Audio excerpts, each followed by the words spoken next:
Hello everyone, good morning. आप सभी का बहुत बहुत स्वागत है दिशा पब्लिकेशन के यूट्यूब चैनल पर। Welcome all of you. चलिए, तो एक जो सीरीज आपके लिए चल रही है complete course for CDP, okay. इसमें आज जो हमारा टॉपिक है वो है gender as a social construct, means लिंग के बारे में डिस्कस करेंगे कि कैसे सामाजिक संरचना है, ओके। और एक एक चीज़ को हम कवर कर लेंगे पूरा। बाकी ये एक जो टॉपिक है आपका सीटेट के एग्जाम के लिए बहुत ही इम्पॉर्टेंट है। यहाँ से क्वेश्चंस आपको देखने को ज़रूर मिलते हैं। वन मोर थिंग कि अगर हम इस टॉपिक के ऊपर जाएं तो ये जो टॉपिक आपका है कि आपको मिल जाएगा देखने को एमपी टेट में। इसके अलावा किसी भी स्टेट टेट में आपको ये नहीं मिलता है, ठीक है। तो इस सीरीज को मैंने जो लास्ट डिस्कस किया था वो आपके साथ में लैंग्वेज एंड थॉट टॉपिक को डिस्कस किया हुआ था। तो इस सीरीज को आगे बढ़ाते हुए आज हम डिस्कस करेंगे जेंडर टॉपिक को। वन मोर थिंग, अगर आप लोग अपने सीटेट के एग्जाम को देने वाले हैं जो कि दिसंबर मंथ में आपका होगा, तो आप लोग प्लीज़ दिशा पब्लिकेशन की जो बुक्स हैं उनको आप परचेज कर लीजिए, ठीक है। क्योंकि ये बुक्स अच्छी हैं और आप इनको एज अ सप्लीमेंट यूज़ कर सकते हो, क्योंकि समटाइम्स कुछ डाउट होते हैं वो वहाँ से आपके क्लियर हो जाते हैं। तो इनकी books practice test, mock test, या अगर हम प्रीवियस ईयर पेपर की बात करें तो वो सभी अवेलेबल हैं। और साथ ही साथ अगर यहाँ पर हम बात करें आपके सीडीपी की बुक के बारे में, वो भी है। मास्टर गाइड भी अवेलेबल है जिसमें सारे सब्जेक्ट आपको दिए हुए हैं, तो आप लोग परचेज करिए। बाकी वन मोर थिंग, आप लोग प्लीज़ अगर फर्स्ट टाइम विजिट करें चैनल पे देन प्लीज़ इसको सब्सक्राइब कीजिए और बेल आइकन ज़रूर प्रेस कर लीजिए, सो दैट नेक्स्ट जो वीडियोज़ हैं वो आपको मिलते रहें, ओके। तो ये जो क्लासेस आपकी होंगी वो Monday Wednesday Friday morning 11 AM आपकी होती हैं। तो इनके साथ में आप बने रहिए और स्टार्ट करते हैं आज का टॉपिक आपका जेंडर, ठीक है। एक सेकेंड।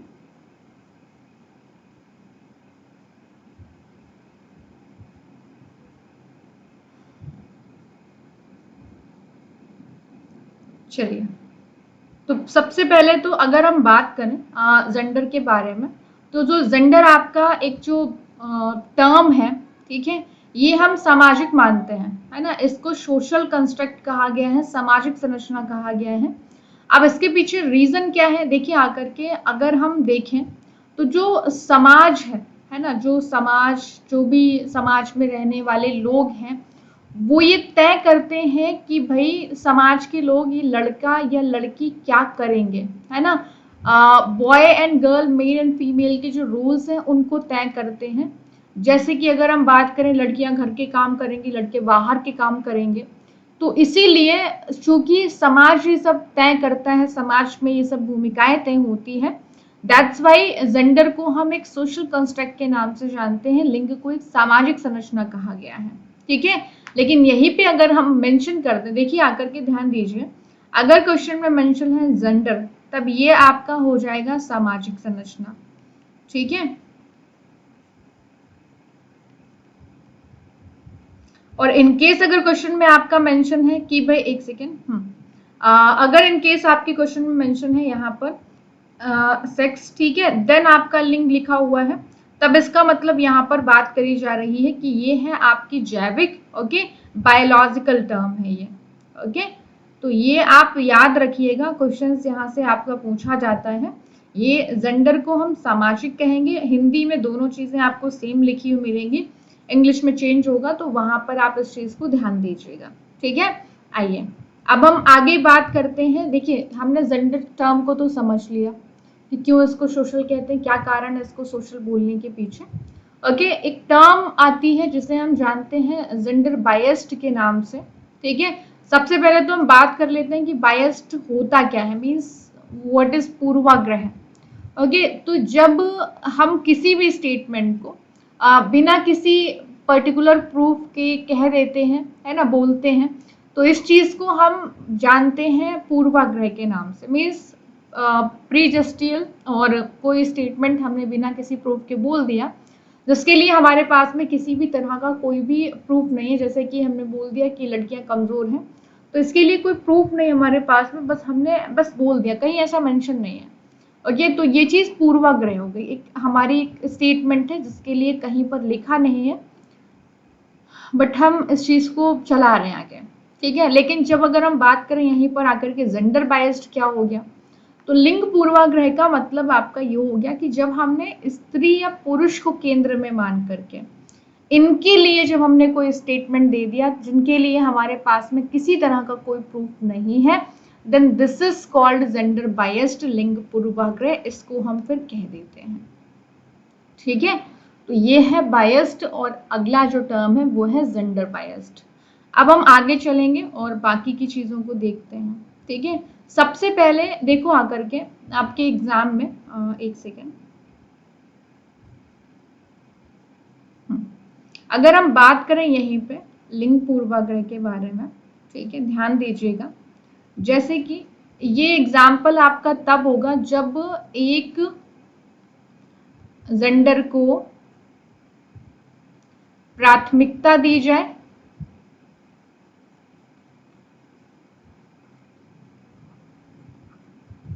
और दूसरे जेंडर को नकारा जाए।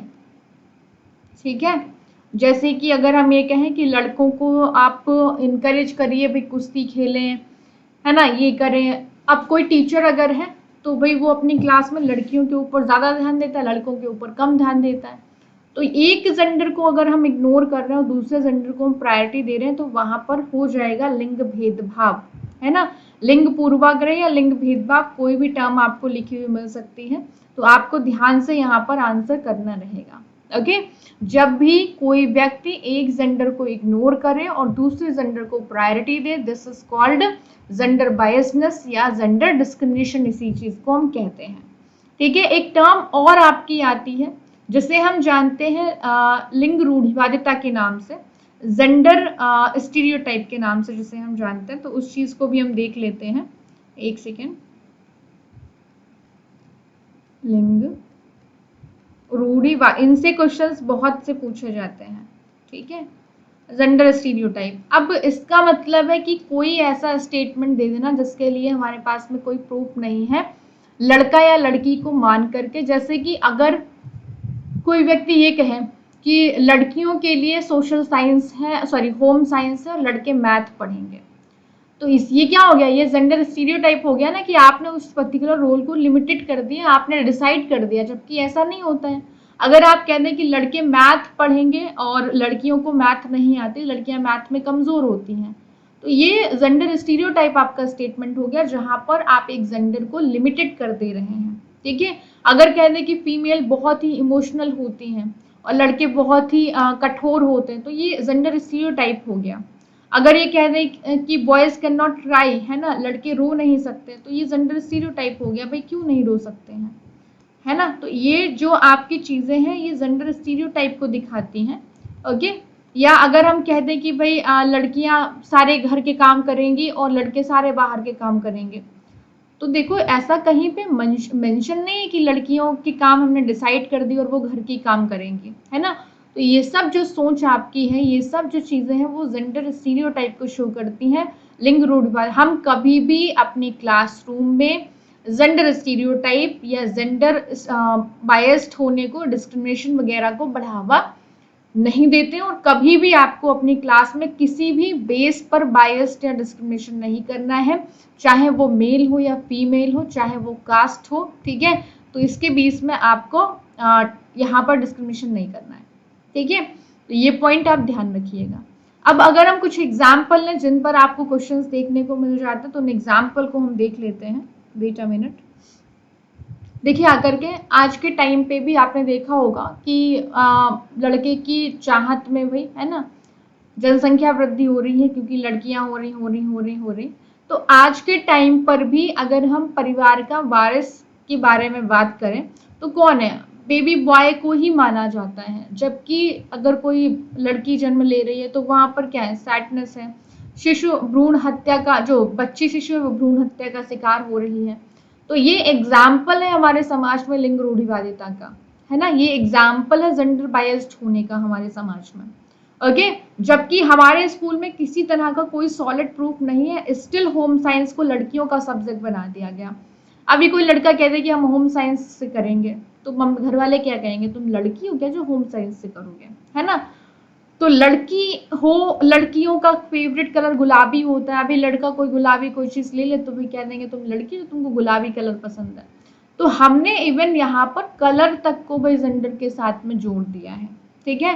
तो ये सब एग्जाम्पल है जेंडर स्टीरियोटाइप होने के, लिंग पूर्वाग्रह को दिखाते हैं भाई कितना रूढ़िवादियां चल रही हैं, है ना। जबकि अगर हम बात करें यहाँ पर कि मैथ एंड साइंस, इनको लड़कियों में को इनको कमजोर माना गया है इसमें, कि भाई लड़कियां तो मैथ एंड साइंस कर ही नहीं सकती हैं, है ना। जबकि मतलब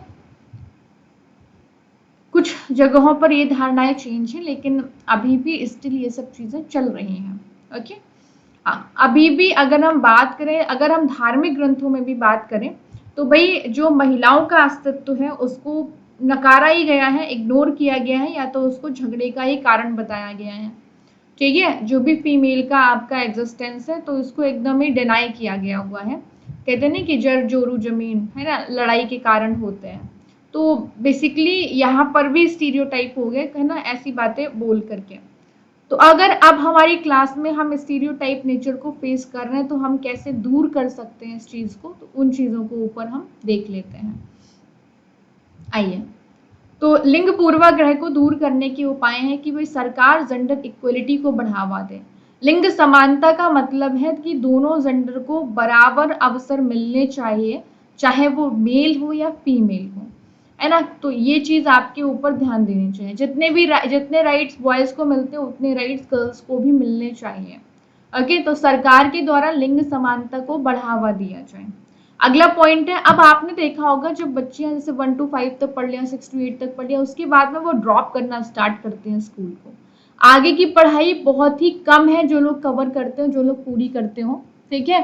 तो वो ड्रॉप होना स्टार्ट हो जाता है वहां पर। तो इन सब चीजों को ध्यान में रखते हुए, है ना, ये मेक श्योर किया जाए कि जितने भी लड़के और लड़कियां हैं उनकी जो संख्या है क्लासरूम में वो समान रहे भाई, ठीक है। तो इस चीज के ऊपर भी बात करते हैं।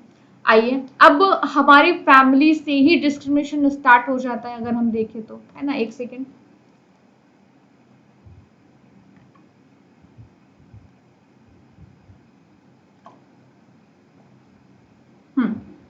तो हमारी फैमिली से ही डिस्क्रिमिनेशन होना स्टार्ट हो जाता है।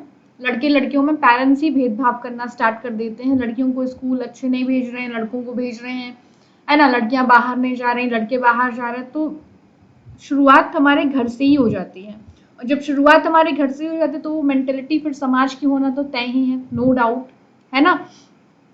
तो यहाँ पर हमारे फैमिली को ये ध्यान देना चाहिए कि हम ऐसा ना करें, डिस्क्रिमिनेशन ना करें हमारे पेरेंट्स, ओके। आगे चलिए और देखते हैं आगे हम।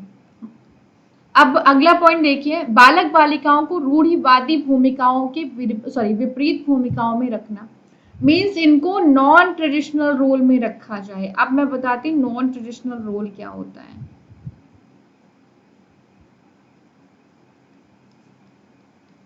जिसे हम गैर परंपरागत भूमिका के नाम से भी जानते हैं।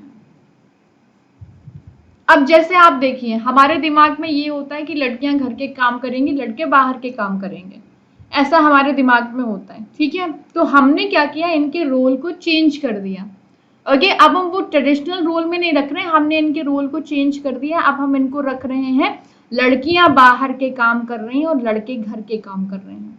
तो इससे स्टीरियोटाइप जो नेचर है वो दूर होगा, वो धीरे धीरे खत्म होगा। क्लास में भी हम ये चीज ना करें कि लड़के लड़कियों को हम अलग बिठा रहे हैं, है ना। खेलने में भी लड़के लड़कियों को हम अलग बिठा रहे हैं, स्कूल में फीमेल टीचर ही नहीं है, सिर्फ मेल टीचर हैं। तो ये सब चीजें नहीं होनी चाहिए, इन सब चीजों के ऊपर फोकस करना चाहिए, ठीक है। अगर हम एग्जाम्पल लें गैर परंपरागत का, तो भाई दादाजी के द्वारा शर्ट के बटन टाकना और दादी के द्वारा घर का हिसाब किताब रखना। तो ये आपका एग्जाम्पल हो गया भाई नॉन ट्रेडिशनल का, क्योंकि हमने यहाँ पर रोल क्या किया, हमने चेंज कर दिया, ठीक है। तो ये चीज आपकी हो गई।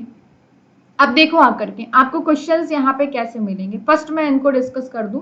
जेंडर स्कीमा थ्योरी आपको सांड्रा बेम ने दी है। इसका मतलब ये है कि बालक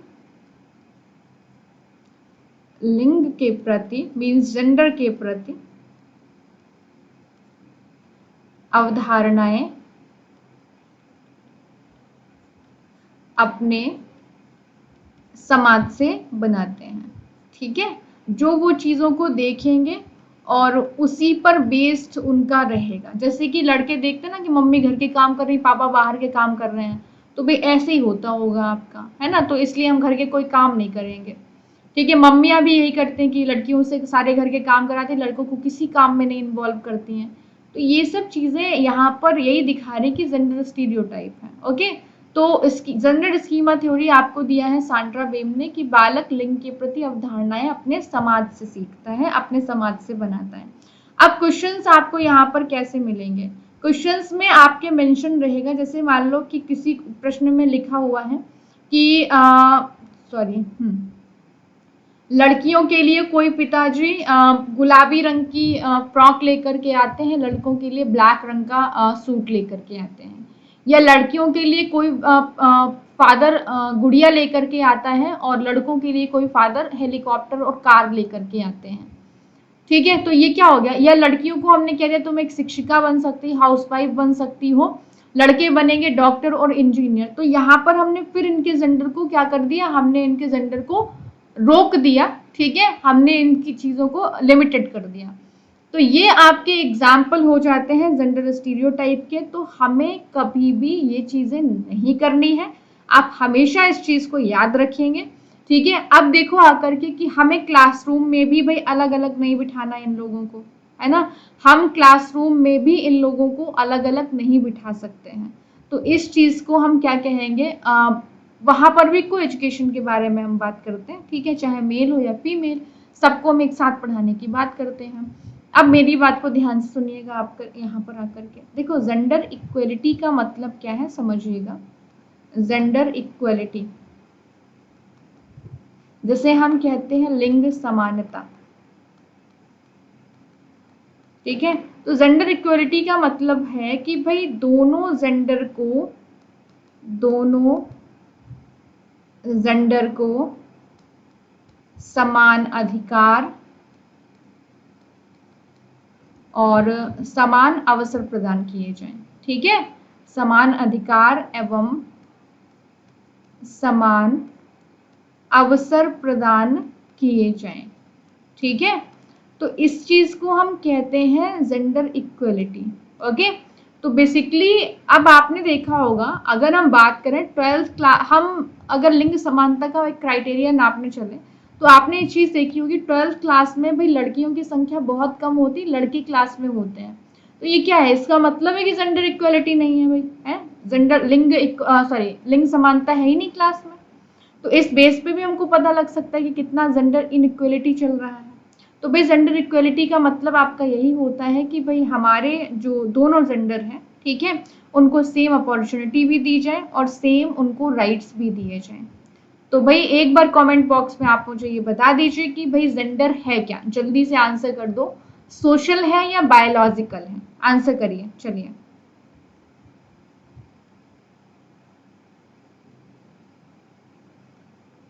जेंडर क्या है? तो जेंडर तो बेसिकली आपका हो गया सोशल, ठीक है, याद रखिएगा।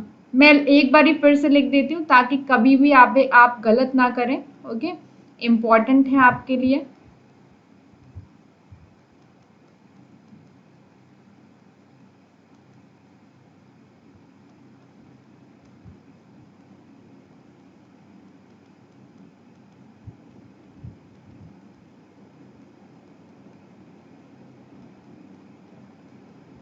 सामाजिक और जैविक, ठीक है।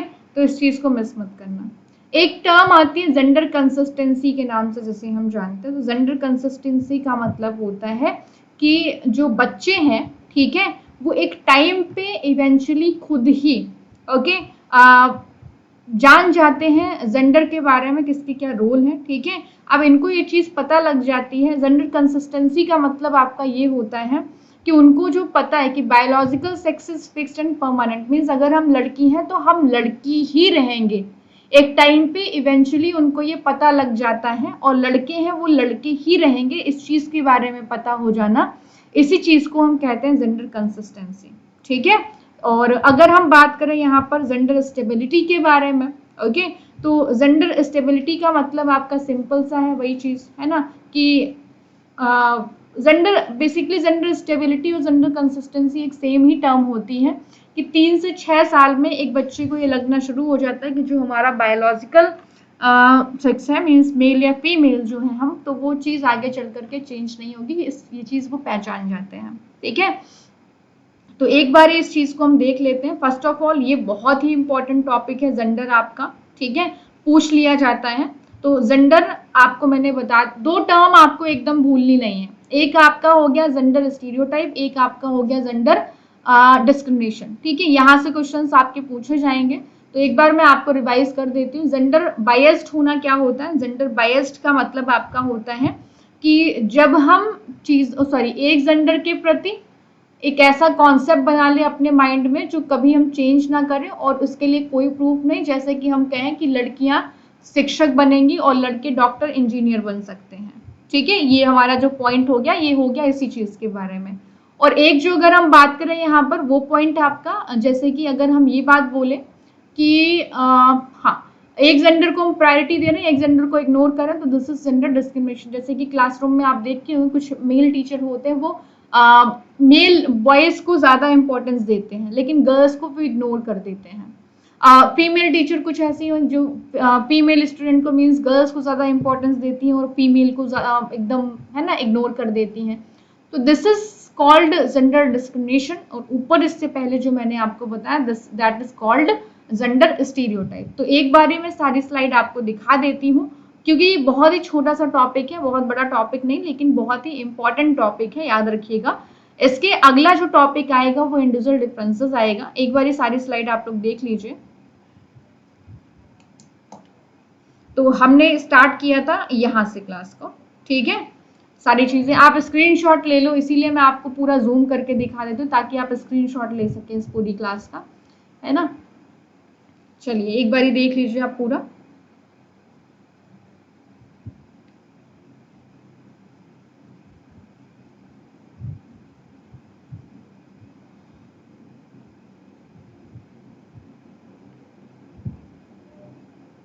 आई गेस मैंने लिखा हुआ था पर ये क्या हो गया, ब्लैंक हो गया है। कहाँ गायब हो गया? एक सेकेंड रुको।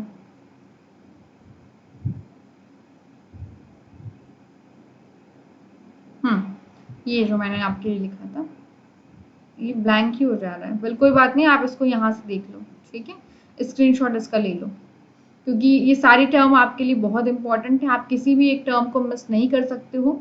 जितना भी हम डिस्कस कर रहे हैं उन सबको एक चीज मैं आपसे लास्ट जाते जाते ये कहना चाहूंगी, जितना देखो हमने टॉपिक कवर कर लिया है, चाहे कोई भी टॉपिक हो, पियाजे वाइगॉत्स्की कॉन्सेप्ट ऑफ चाइल्ड डेवलपमेंट या स्टेजेस ऑफ, ये सब हमने टॉपिक कवर किए हैं। तो मैं एक चीज ये आपसे ये बोलना चाहूंगी कि आप लोग इन टॉपिक को जितना भी हमने पढ़ा है अच्छे ढंग से नोट्स जरूर बना लीजिए, ठीक है, उसके साथ में कोताही मत करो, क्योंकि वही चीज है कि लास्ट में वही आपको काम आएंगे, आप उनसे रिवाइज कर पाएंगे। ठीक है, इस टॉपिक में अगर किसी तरह का आपको कोई भी डाउट होता है then please just let me know, है ना। कोई वो नहीं है कि नहीं समझ में आया, तो बहुत ही बड़ा है, बहुत ही इजी टॉपिक है। अब अगर आप इस टॉपिक के एमसीक्यूज करेंगे तो ये चीजें आपको और इजी लगना स्टार्ट हो जाएंगी। तो एमसीक्यूज को करने के लिए आपको क्या करना है, आप दिशा पब्लिकेशन की जो बुक आती है उनको आप परचेज कर लीजिए, ठीक है, और वहां से पूरा आप प्रैक्टिस करो, कवर करो। ऑनलाइन प्रैक्टिस आप कर सकते हैं, क्योंकि मैं टाइम होगा तो आगे हम इस कोर्स को ख़त्म करने के बाद में प्रैक्टिस भी हम करेंगे, ठीक है। तो वो चीज़ें आप लोग कर लीजिए। बाकी हम लोग मिलेंगे अगली क्लास में, तब तक के लिए bye bye, take care, wish you all the best, thank you so much. One more thing, please अगर आप फर्स्ट टाइम विजिट करें चैनल पर देन प्लीज चैनल को सब्सक्राइब कीजिए, क्लास को लाइक कर दो, और हाँ बेल आइकन जरूर प्रेस कर लो सो दैट आपको वीडियो के नोटिफिकेशन मिलते रहे। एक चीज आपकी और कि आप लोग एक काम और कर लो, वो हाँ कि अगर आप लोग कंप्लीट तैयारी कर रहे हैं तो दिशा पब्लिकेशन की जो बुक्स हैं वो बेस्ट है, आप उनको परचेज कर लीजिए, और लिंक जो है वो आपको डिस्क्रिप्शन बॉक्स में दिया गया है, आप अमेजोन पे जा करके आप उनको परचेज कर सकते हैं, ठीक है। तो मिलते हैं अगली क्लास में जो कि आपकी होगी इंडिविजुअल डिफरेंसेस यानी कि व्यक्तिगत भिन्नताएं। Thank you so much, bye bye, take care.